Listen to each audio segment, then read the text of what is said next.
नमस्कार, मैं अमर खान। कैसे हैं आप सब? मुझे उम्मीद है आप और आपका परिवार खुश होगा, तंदुरुस्त होगा।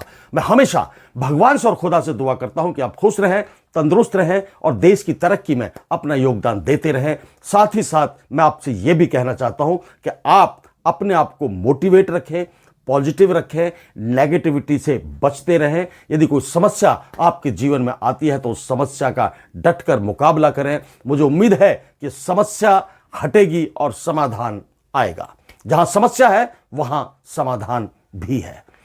मेरा आज जो तात्पर्य आपसे बात करने का वो ये है कि हमारे देश के अंदर वैसे आज के दौर में भ्रष्टाचार, अत्याचार, बहुत सारी ऐसी गलत चीजें हावी हैं कि आम आदमी इस असमंजस में पड़ा हुआ है। क्या उसे कहीं से इंसाफ मिलेगा?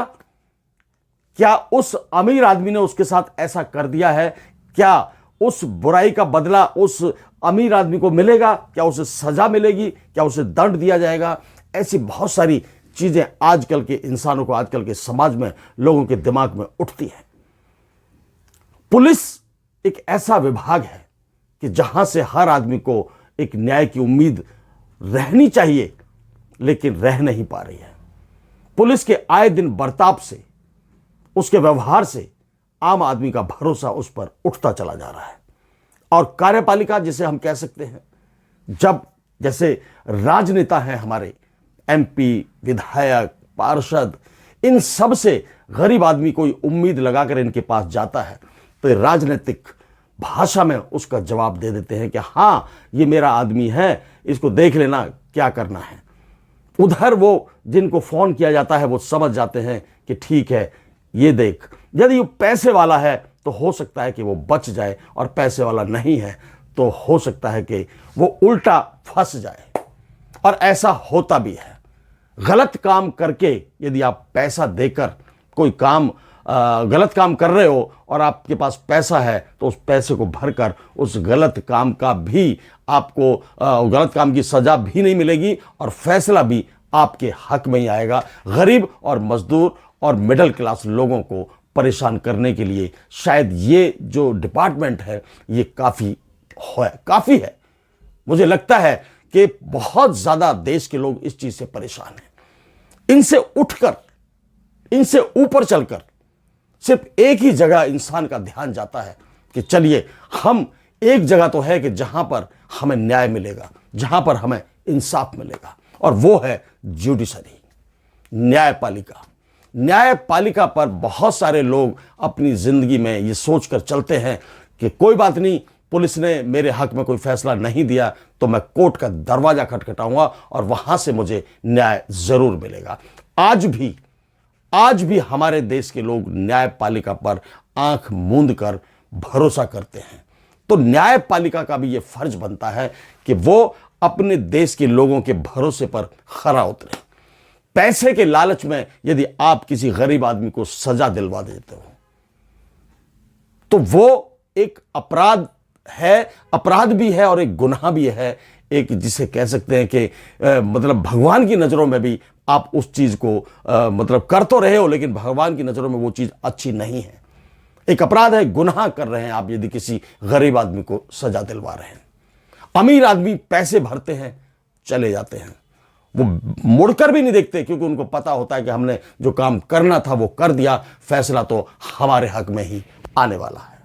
मैं बात इसलिए कर रहा हूं न्यायपालिका की, क्योंकि पूरा देश यदि कहीं फंसता है, कहीं घिरता है, कहीं घुटन महसूस करता है, अपने ऊपर अत्याचार होता हुआ महसूस करता है, तो वो सीधा न्यायपालिका का दरवाजा खटखटाता है। लेकिन न्यायपालिका से एक ऐसी बात सामने आई है, एक ऐसी खबर सामने आई है कि जिसे सुनकर मैं ही नहीं, पूरा देश स्तब्ध है। जी हां, मैं बात कर रहा हूं दिल्ली हाई कोर्ट के जज यशवंत वर्मा। जी हां, यशवंत वर्मा जी, होली वाले दिन वो अपने घर पर नहीं थे। उनकी बूढ़ी मां और बेटी घर पर थी।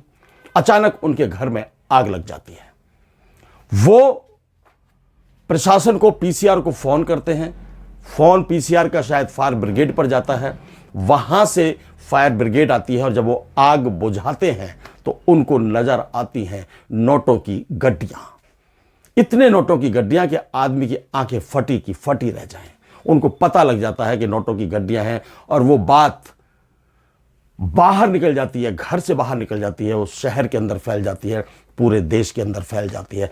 मुझे ऐसा लगता है कि फिर जैसी बात वो फैली, क्योंकि न्यायाधीश का घर है, न्यायाधीश के घर में आग लगी है, उस बात को दबाने की कोशिश की जाती है। फिर जो फायर ब्रिगेड का अधिकारी है, उसने पहले तो इस बात को कह दिया कि भाई वहां से 15 करोड़ के आसपास नोट बरामद हुए हैं, देखे गए हैं, जिनमें अर्धजले नोट भी शामिल हैं। फिर किसी ना किसी दबाव की वजह से हो सकता है, या मन बदलने की वजह से हो सकता है, उन्होंने उस बात को, अपने ही बयान को कंडम कर दिया। यानी उन्होंने मना कर दिया कि अभी हमें नोटों के बारे में कोई जानकारी नहीं है। बात धीरे धीरे बढ़ती चली गई, यहां तक कि जैसे जैसे मुद्दा मीडिया में आया, वो बात उछलने लगी। आज कल जाकर एक वीडियो सुप्रीम कोर्ट की तरफ से, हालांकि कमिश्नर की तरफ से वो वीडियो आया है, लेकिन सुप्रीम कोर्ट के ऑर्डर से वो वीडियो पूरी तरह से साफ साफ वायरल कर दिया गया, और उसमें दिखाया गया है कि अर्धजले नोट वहां पड़े हैं, लोग मोबाइल से वीडियो बना रहे हैं। यशवंत वर्मा जी का वो घर है जहां पर आग लगी, और यशवंत वर्मा जी का ही वो घर है जहां पर ये नोट मिले। तकरीबन 15 से 20 करोड़ रुपए वहां पर मौजूद थे, मिले, जो लोगों ने देखे, वीडियो बनाई। और जब चारों तरफ ये वीडियो वायरल हो गया, तो अब जाकर ये बात कंफर्म हुई है कि न्यायपालिका भी पैसे के लालच में आ चुकी है क्या, पैसे के लालच से घिर चुकी है क्या उस पर भी भ्रष्टाचार के आरोप लगाए जा सकते हैं। यदि ऐसा है तो हमारे देश के जो गरीब तबका है, हमारे देश का जो मिडिल क्लास तबका है, उसको तो मैं कहता हूं सबसे ज्यादा टेंशन में वही आएगा, क्योंकि उसके पास कोई जरिया नहीं होता, कोई पहचान नहीं होती, कोई पहुंच नहीं होती कि वो अपने ऊपर किए गए अत्याचार को किसी दूसरे से शिकायत कर सके और न्याय पा सके। उसकी आखिरी उम्मीद होती है न्यायपालिका। यदि न्यायपालिका में भी इस तरह का भ्रष्टाचार मिलेगा, भ्रष्टाचार पाया जाएगा, और इस तरह का लेन देन, करोड़ों रुपए का लेन देन न्यायपालिका के जजेस के घर से नोट मिलेंगे, तो आप अंदाजा लगा लीजिए कि नोटों के दम पर हर आदमी एक दूसरे को खरीदने की कुव्वत रखता है। तो क्या हम मान लें कि न्यायपालिका से भी हम जो उम्मीद लगाकर बैठे थे, वो उम्मीद हमें नहीं लगानी चाहिए? सुप्रीम कोर्ट के जज सीजेआई श्री संजीव खन्ना जी ने वो वीडियो जारी किया है, और जारी कर ये दिखा दिया है कि वो जो घर था, हालांकि यशवंत वर्मा जी ने कहा है कि जो ये आग लगी, ये स्टोर रूम में आग लगी है, और स्टोर रूम मेरे घर का हिस्सा नहीं है। एक बाउंड्री है, बाउंड्री के अंदर पूरा घर है, घर के अंदर जैसे बेडरूम होता है, ड्राइंग रूम होता है, वैसे ही स्टोर रूम होता है। तो हम कैसे मान लें कि वो स्टोर रूम उस घर का हिस्सा नहीं है? वो इस घर का हिस्सा है, और वो जो 15 से 20 करोड़ रुपए पाए गए हैं, जलती हुई हालत में जो मिले हैं, अब नकारा नहीं जा सकता, क्योंकि वीडियो आ चुका है, उसका लाइव वीडियो आ चुका है, जो बनाया गया है। जो अग्निशमन के कर्मचारी वहां पर पहुंचे थे, उन्होंने उस वीडियो को बनाया। हालांकि इस बात को छुपाने की कोशिश की गई, लेकिन जब मीडिया में यह बात आई तो फिर सरेआम उसको उजागर कर दिया गया। यशवंत वर्मा साहब आज भी इस बात को कह रहे हैं कि उस पैसे से मेरा कोई लेना देना नहीं है, वो पैसे मेरे नहीं है, स्टोर रूम पर मेरा कोई हक नहीं है। स्टोर रूम पर कूड़ा कबाड़, बेडशीट या पुराने सोफे या गार्डनिंग का कोई सामान, बागबानी का कोई सामान वहां पर पड़ा रहता है, उसको मैं देखने भी नहीं जाता था, उसके बारे में मुझे बिल्कुल अंदाजा भी नहीं है। सवाल फिर आकर खड़ा होता है कि आपके घर के अंदर, चाक चौबंद घर के अंदर, कई तो आपके सिक्योरिटी गार्ड हैं, पुलिस वाले हैं, जो आपको सिक्योरिटी मिली हुई है, उन सब की नज़रों में आपके घर का चप्पा चप्पा ज़रूर होगा, सिक्योरिटी के पॉइंट ऑफ व्यू से, कि कोई संदिग्ध वस्तु इस स्टोर रूम में तो नहीं मिली है, इस कमरे में तो नहीं मिली है, उस जगह पर तो नहीं है। पूरी तहकीकात की जाती होगी, चेकिंग की जाती होगी, छानबीन की जाती होगी कि कोई गलत चीज़ तो इस प्रेमिसेस के अंदर नहीं है।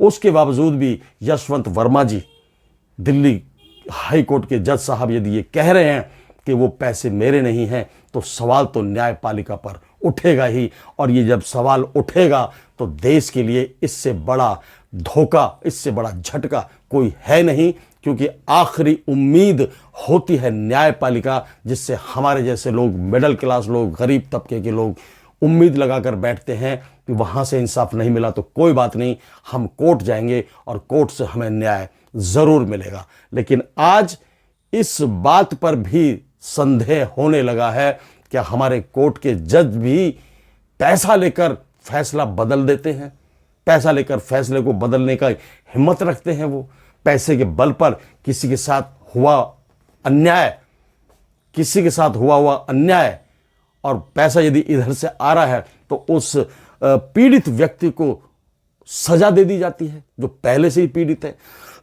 जो पहले से परेशान है, उसको और ज्यादा सजा दे दी जाती है और नोटों की गड्डियां लेकर स्टोर रूम में भर दी जाती हैं। किसके काम की है वो?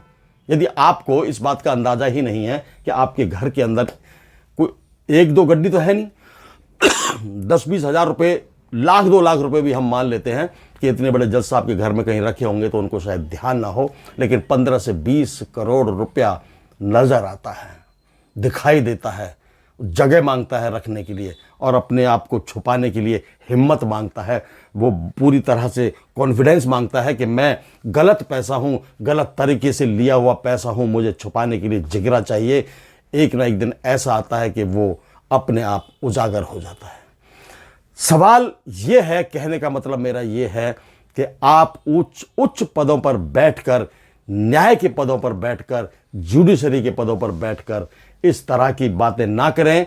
वर्मा जी, जज साहब, मैं आपसे रिक्वेस्ट करता हूं, अपने सीजीआई साहब से भी रिक्वेस्ट करता हूं, हालांकि उन्होंने सीधा यशवंत वर्मा जी का ट्रांसफ़र इलाहाबाद हाई कोर्ट कर दिया है। पहले वो वहीं पर ट्रांसफ़र थे, काफ़ी टाइम से यहाँ रह रहे थे, यहाँ दिल्ली हाई कोर्ट के जज बने हुए थे, उन्होंने उनको इलाहाबाद हाई कोर्ट वापस भेज दिया है। लेकिन वहाँ के बार काउंसिल के प्रधान ने ये कहा है कि हमारा जो इलाहाबाद हाई कोर्ट है कोई कूड़ा घर नहीं है कि कूड़े को उठाकर यहाँ भेज दिया जाए। देखिए, पूरी ज़िंदगी आपने मेहनत की, वकालत पास की, फिर जजेस के लिए एग्ज़ाम दिए, इतनी मेहनत की, उसके बाद आपके हाथ क्या लगा? चंद रुपयों की खातिर आपकी जो पुरानी पूरी जमा पूंजी, जो इज्जत थी, जो शोहरत थी, जो समाज के अंदर एक दबदबा था, वो सारा धूमिल हो गया है। और ये सारी चीज़ें इंसान को गलत रास्ते पर ही ले जाती हैं। आप इंडिविजुअल नहीं, आप अपने लिए नहीं, आप देश के लोगों के लिए जीते हैं। देश के लोग आपसे उम्मीद लगाकर बैठते हैं कि हम ये बैठे, जज बैठे हैं, न्यायपालिका बैठी है, कोर्ट बैठा है, तो हो सकता है कि हमें कहीं ना कहीं से इंसाफ मिल जाए। यदि इसी तरह से ये चीजें चलती रहीं, रिश्वत ले लेकर फैसले पलटते रहे, अपने ज़मीर को मारकर जो गुनाहगार है उसके हक में फैसले आप देते रहे, तो एक ना एक दिन भगवान भी आपको माफ नहीं करेगा। और ये मुझे लगता है कि वक्त का ही खेल है कि आपने शायद इस तरह की चीजें कई की होंगी। वक्त ने अपने आपको आपके कर्मों की सजा दे दी है। आज आप पूरे देश के अंदर बदनाम हो गए हो, चाहे आपने नहीं किया, चाहे आपके पैसे थे, चाहे नहीं थे, लेकिन आपके करैक्टर पर, आपके चरित्र पर एक दाग जरूर लग गया है। और आप कोशिश करना कि आपके ऊपर नहीं लगा, ये पूरी न्यायपालिका पर दाग लगा है। आप कोशिश करना इस दाग को धोने की, इस दाग को मिटाने की और अपने आप को स्वच्छ साबित करने की, ताकि न्यायपालिका पर जो लोगों का विश्वास है वो बरकरार रहे। मैं यशवंत वर्मा जी की एक छोटी सी जानकारी आपको देता हूं। यशवंत वर्मा जी का जन्म 6 जून 1969 को इलाहाबाद में हुआ। शिक्षा इन्होंने दिल्ली यूनिवर्सिटी के हंसराज कॉलेज से की, वहां से बीकॉम की डिग्री हासिल की। उसके बाद रीवा से इन्होंने LLB यानी लॉ की। पिताश्री का नाम है AN वर्मा जी।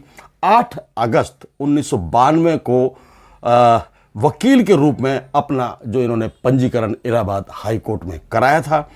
13 अक्टूबर 2014 को अतिरिक्त न्यायाधीश के रूप में नियुक्त किए गए। 11 अक्टूबर 2021 को दिल्ली हाई कोर्ट के जज के रूप में, न्यायाधीश के रूप में इनकी नियुक्ति हुई। मैं फिर भी आपसे गुजारिश करता हूं, न्यायपालिका से गुजारिश करता हूं कि अपने सम्मान को, मान को, सम्मान को बचा के रखें। बहुत ज़्यादा विश्वास हम लोग करते हैं, पूरा देश आप पर विश्वास करता है। यदि आप ही कटघरे में खड़े हो जाओगे तो आम लोगों को इंसाफ कैसे मिलेगा। जय हिंद, जय भारत, नमस्कार।